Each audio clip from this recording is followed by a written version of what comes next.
Welcome to the Banker Lamp. Please enjoy the video. In this video, I will show how to make sugar cookies out of cake mix. Combine 1 box of cake mix with 2 eggs and 1/3 cup oil, then stir until a soft dough forms. If the dough feels sticky, add a tablespoon of flour at a time until manageable. Chill the dough for 20 minutes to firm up, then roll, cut, and bake on a lined sheet for a few minutes.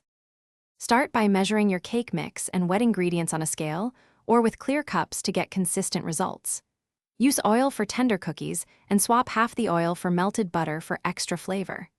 Add 1 teaspoon of vanilla or almond extract to enhance taste without thinning the dough. If you want sprinkles or chocolate chips, fold them in gently at the end so the dough stays cohesive. Roll your dough between 2 sheets of parchment to keep things tidy and uniform. Cut shapes and place them 1 inch or 2 apart on a lined baking sheet to allow spread. Bake just until edges set, watching closely because cake mix cookies brown faster than standard recipes. Let cookies cool on the sheet for a few minutes, then transfer to a rack to finish cooling before decorating with frosting or sprinkle toppings for best results.